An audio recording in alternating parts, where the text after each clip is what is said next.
Hello everyone, আবারও একটি নতুন ক্লাসে তোমাদের সবাইকে স্বাগত। সবাইকে ওয়েলকাম, সবাইকে ওয়েলকাম, সবাইকে ওয়েলকাম। কেমন আছো সবাই? আশা করি সবাই খুব ভালো আছো, খুব মন দিয়ে তোমরা পড়াশোনা করছো। তো আজকে আমরা আমাদের নেক্সট ভিডিওতে যাব, নেক্সট ক্লাসে যাব, যেই ক্লাসটা আমরা আগের দিন ক্লাস 9-এর প্রথম যে প্রোজ বা গদ্য ছিল, টেলস অফ ভোলা গ্র্যান্ডপা, তার পার্ট 1 মানে 4টে প্যারাগ্রাফ পড়েছিলাম এবং সেখানে কিন্তু আমরা ফার্স্ট গল্পটা পড়েছিলাম। তো আজকের ক্লাসে আমরা প্রথমেই ফার্স্ট যে গল্পটা ছিল ভোলা গ্র্যান্ডপার, সেই প্রথম গল্পটার থেকে আমরা কিছু কোয়েশ্চেন স্টাডি করে নেব এবং তারপরে গিয়ে আমরা আজকে দ্বিতীয় গল্পটা পড়তে চলেছি।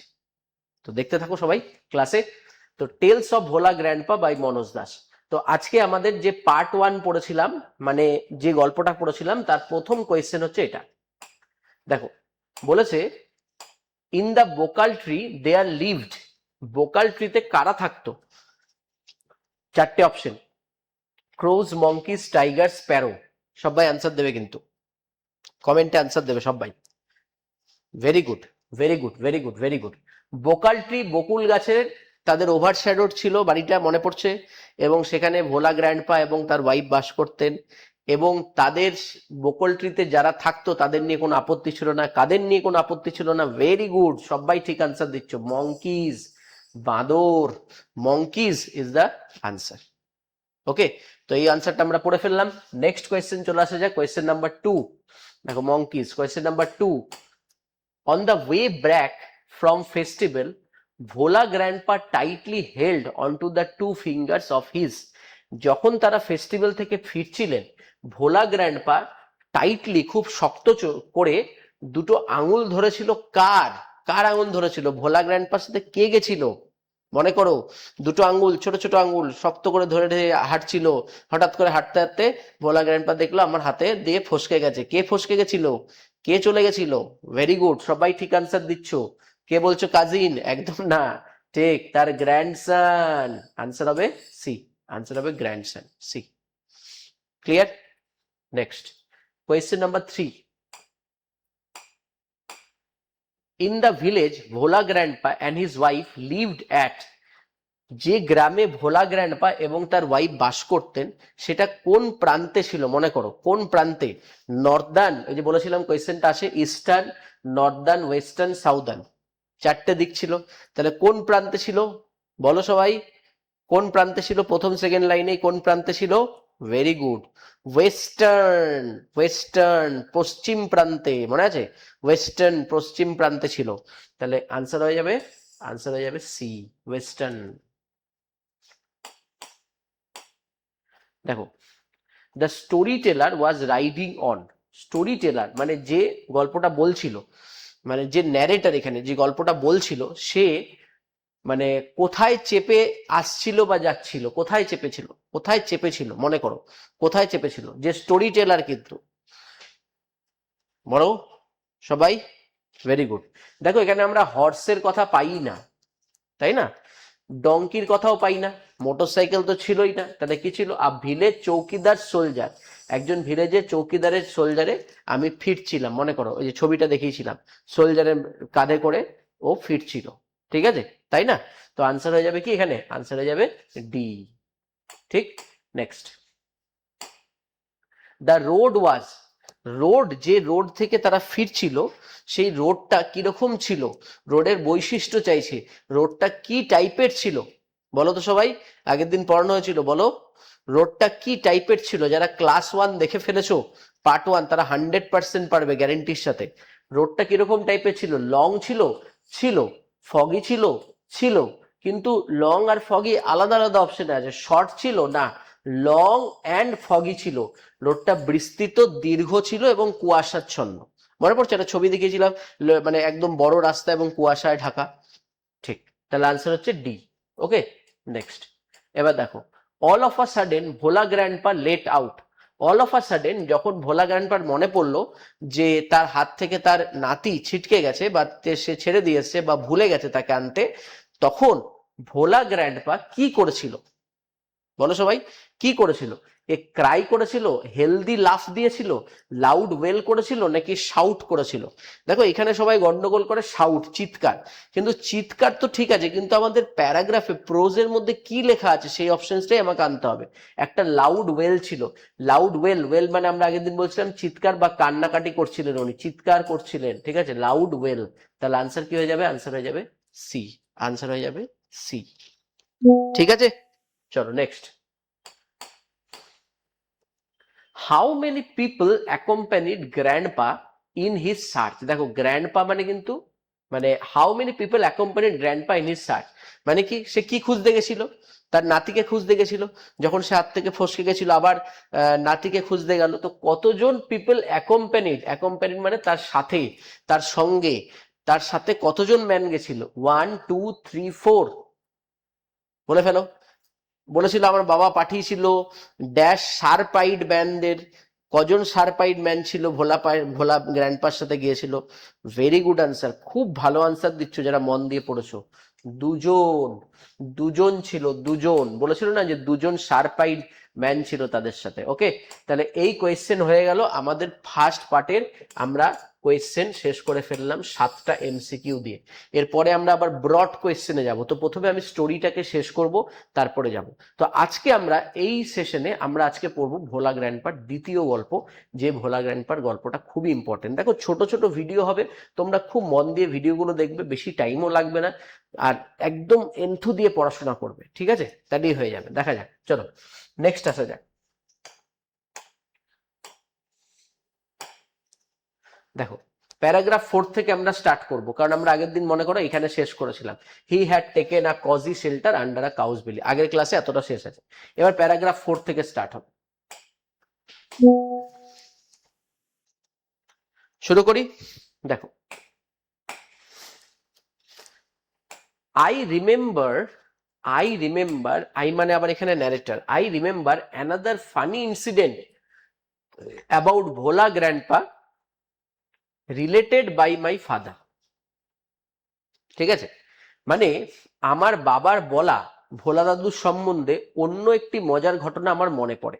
এই যে রিলেটেড বা ন্যারেটেড বাই মাই ফাদার মানে আমার বাবার বলা, আই রিমেম্বার মানে রিমেম্বার কথার বাংলা মানে হচ্ছে আমি মনে করা, অ্যানাদার ফানি, ফানি মানে হচ্ছে মজাদার, ইনসিডেন্ট মানে ঘটনা, অ্যাবাউট মানে সম্বন্ধে, ভোলা গ্র্যান্ডপার সম্বন্ধে, রিলেটেড বাই মাই ফাদার মানে ন্যারেটেড বাই মাই ফাদার, আমার বাবা যেটাকে বলেছিলেন বা বাবা যার সাথে যুক্ত ছিলেন, সেই ধরনের একটা আমরা ফানি ইনসিডেন্ট আজকে পড়ব। তাহলে এটা হচ্ছে ফার্স্ট লাইন হয়ে গেল।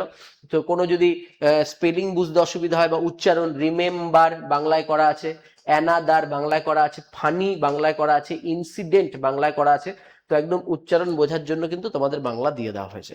তাহলে প্রথম লাইনে বলছে, ন্যারেটর বলছে আমার মনে পড়ে যাচ্ছে আরেকটা স্টোরি, মানে আমরা আরেকটা মজাদার স্টোরি এখন পড়তে চলেছি, আরেকটা মজাদার স্টোরি ভোলা গ্র্যান্ডপার, যেখানে আমার বাবা যুক্ত ছিলেন বা বাবা বলেছিলেন বা বাবা কিন্তু সেই সময় ছিলেন।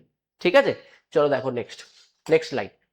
এই যে মনে পড়ছে, ওকে বাচ্চাটা, it had been a rainy afternoon, it had been a rainy afternoon, afternoon মানে বিকেল, রেনি মানে বর্ষা, মানে এটা ছিল একটা মানে বর্ষাকালের দুপুর। ঠিক আছে, এই যে বর্ষাকালের দুপুর, it had been a rainy afternoon মানে আফটারনুনে কি হচ্ছিল? বৃষ্টি হচ্ছিল। কখন বৃষ্টি হচ্ছিল? আফটারনুনে। দেখবে গল্প এইখানেই কিন্তু প্রথম প্রশ্ন শুরু হবে যে কখনের কথা বলা হচ্ছে, মর্নিং, নুন, আফটারনুন না নাইট? চোখ বন্ধ করে কি অ্যান্সার করব? ভেরি গুড, আফটারনুন করে দেবো। ওকে, আফটারনুনে ছিল। দেখো নেক্সট, এই যে আফটারনুনে একটা দুপুর বেলায় কথা বলছে এবং এই সময় খুব বৃষ্টি হচ্ছিল, গ্রামের মেঠো পথে বৃষ্টি হচ্ছিল। ওকে, এবার দেখো, Bhola grandpa wild with excitement told my father and his friends that he had seen a gang of pirates. তাহলে ভোলা দাদু মানে এক্সাইটমেন্ট মানে কি? ওয়াইল্ড উইথ এক্সাইটেড মানে খুবই উত্তেজনা, ওয়াইল্ড উইথ এক্সাইটেড মানে খুবই উত্তেজনায়। তাহলে খুবই উত্তেজনায় আমার বাবাকে বলেছিলেন, কি বলেছিলেন? আমার বাবাকে বলেছিলেন অ্যান্ড হিজ ফ্রেন্ডস এবং তাদের বন্ধুদেরও বলেছিলেন that he scene a gang of pirates মানে একদল জলদস্যুকে দেখেছিলেন। এই যে gang of pirates collective noun, gang of pirates, pirates মানে জলদস্যু, যারা সাধারণত সমুদ্রে মানে ডাকাতি করে বেড়ায়। ঠিক আছে, জলদস্যু। ওকে, তাহলে ভোলা দাদু উত্তেজনায় দিশেহারা হয়ে আমার বাবা এবং তার বন্ধুদের বললেন যে তিনি একজন জলদস্যুকে দেখেছেন, মানে তিনি একজন জলদস্যুর কথা মানে বাবাদের বা বাবার বন্ধুদের বললেন। ঠিক আছে, নেক্সট দেখো, এই যে জলদস্যুদের কথা মেনশন করেছেন। ঠিক আছে,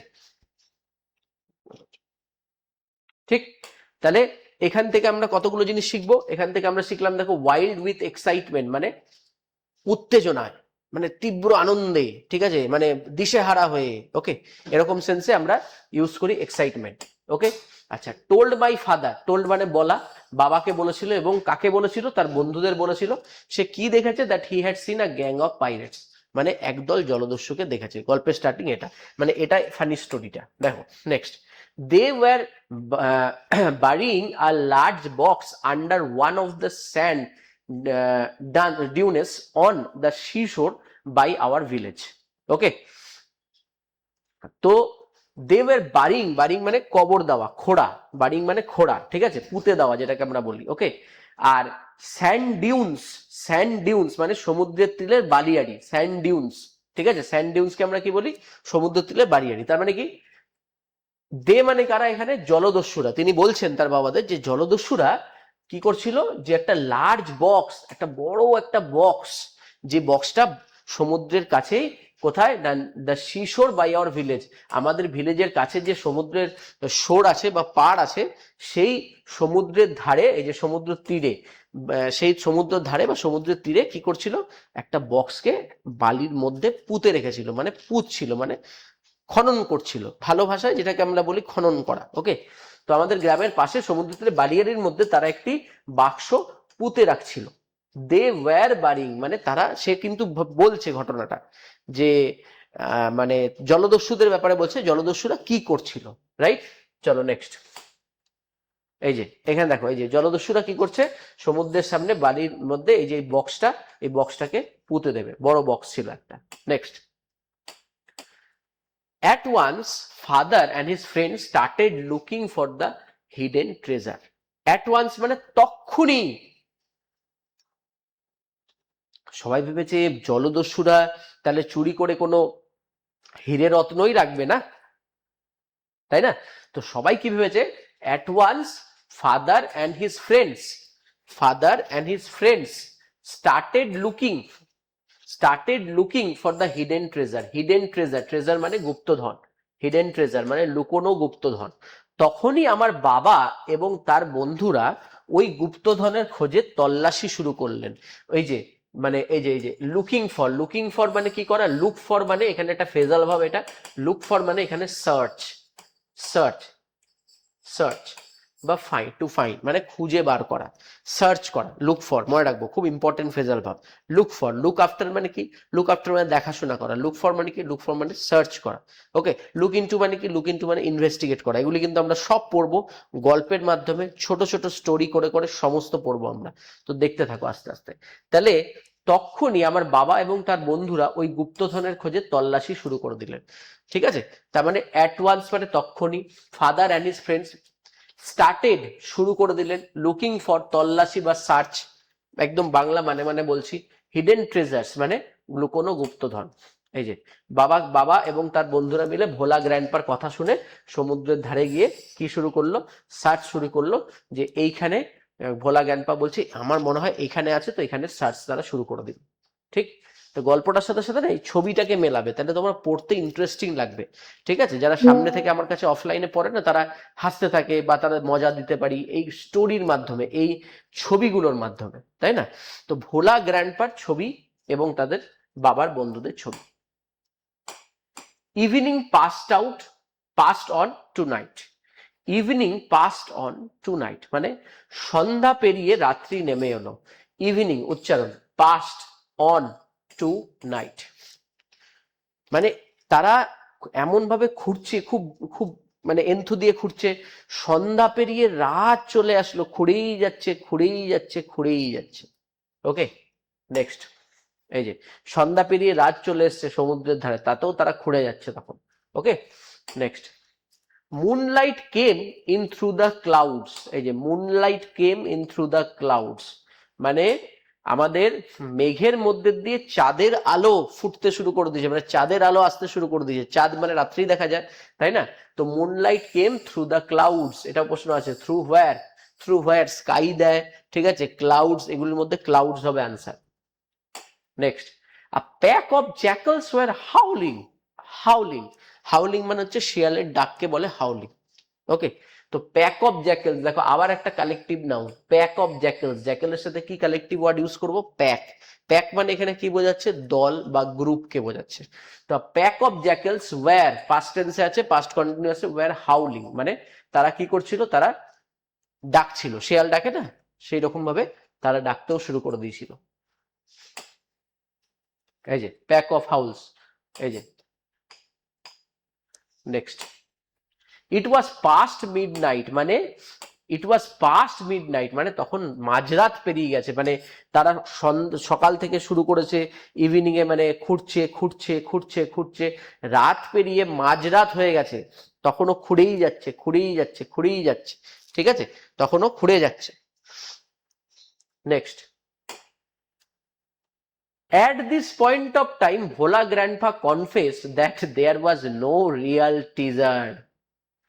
সেই সময় ভোলা দাদু স্বীকার করলেন যে সত্যি সত্যি কোনো গুপ্তধন ওখানে ছিল না। সবাই এরকম ভাবে দাঁড়িয়ে আছে। তোমার এতক্ষণ পর মনে পড়লো গুপ্তধন ছিল না? হ্যাঁ, সবাই রেগে গেছে এবার ওখানে, স্বাভাবিক ব্যাপার। ভোলা গ্র্যান্ডপা বলছে না না, এখানে মনে হয় কোনো গুপ্তধন নেই। কি বলছে দেখো ভোলা গ্র্যান্ডপা পরের লাইনে, it was all a dream which he had during his midday nap. ওই সবকিছুই আসলে ছিল তার দিবা নিদ্রার সময় স্বপ্ন মাত্র। তার মানে তিনি একটা স্বপ্ন দেখেছিলেন, এবং ভোলা দাদুই তিনি একটা স্বপ্ন দেখেছিলেন, এবং ওই স্বপ্ন দেখার পরে তিনি বলছেন সবাইকে গিয়ে, সবাই পুরো ইন্টারেস্টিং ভাবে গেছে যে চলো জলদস্যুরা বক্স রেখেছে, তার মানে অবশ্যই কিছু আমরা পাবো, তাই না? তো সবাই ইন্টারেস্টিং ভাবে গেছে, গিয়ে দেখলো এ বাবা কিচ্ছু নেই, বেকার বেকার বেকার খালি জিনিস। আর ভোলা গ্র্যান্ডপা বলছে এটা কিছুই পাওয়া যাবে না, কারণ আমি এটা স্বপ্নে দেখেছিলাম। ঠিক, খুব মজাদার গল্প। তাহলে অল আর ড্রিম, ড্রিম মানে স্বপ্ন, which he had during, during মানে সময়, in his mid day nap, mid day মানে দুপুরবেলা, দিবা নিদ্রা, মিড ডে ন্যাপ, আমরা যেমন দুপুরবেলা ঘুমাই, মিড ডে ন্যাপ। ন্যাপ কথাটা ইম্পর্টেন্ট। ন্যাপ কথাটা মানে হচ্ছে ছোট ঘুম। দেখবে অনেক সময় তুমি স্কুল থেকে ফিরে একটু খাওয়া দাওয়া করে একটুখানি চোখটা বন্ধ করে থাকো 10-15 মিনিট, একটু ছোট্ট ঘুম নিয়ে নাও, সেটাকে বলে ন্যাপ। তোমরা যদি 3 ইডিয়টস সিনেমা দেখো, সেখানে ভাইরাস বলে যে ক্যারেক্টারটা ছিল, সে পাওয়ার ন্যাপ নিত, মানে 10 মিনিট 15 মিনিট ধরে একদম টানা ঘুমিয়ে যেত এবং সতেজ হয়ে যেত, সেটাকে বলে ন্যাপ। বেসিক্যালি দুপুরের ঘুমকে আমরা বলি সিএসটা। কি বলবো? সিএসটা, ভাত ঘুম, ভাত ফাত খেয়ে যেটা আমরা শনি রোববার, তোমরা রোববার দিন একদম ফেলে ঘুমাতে থাকো, তাকে বলা হয় সিএসটা। স্লিপ, ডিপ স্লিপ, এগুলো রাত্রেবেলা হয়। এই যে ভোলা দাদু বলছে এখানে কিছুই নেই, এটা মনে হচ্ছে আমার কি, আমার ড্রিম ছিল, আমার স্বপ্নে ছিল। ওকে, তাহলে এই শেষ হলো আমাদের নেক্সট পার্ট স্টোরি। এবার আমরা নেক্সট পার্টে আরম্ভ করব।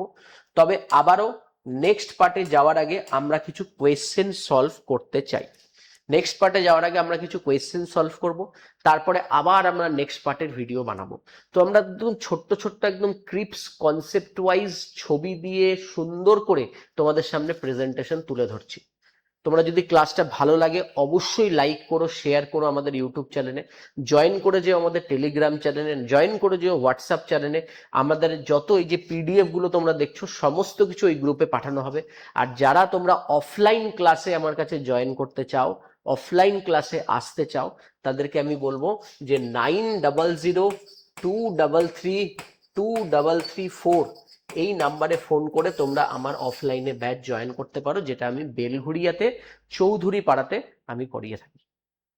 ঠিক আছে, তাহলে তোমাদের সবার সাথে দেখা হবে ক্লাসে। নেক্সট ক্লাসে আমরা ভোলা দাদুর বা ভোলা গ্র্যান্ডপা বাই মনোজ দাসের 3 নম্বর স্টোরি আমরা পড়তে চলেছি। Thank you to all of you.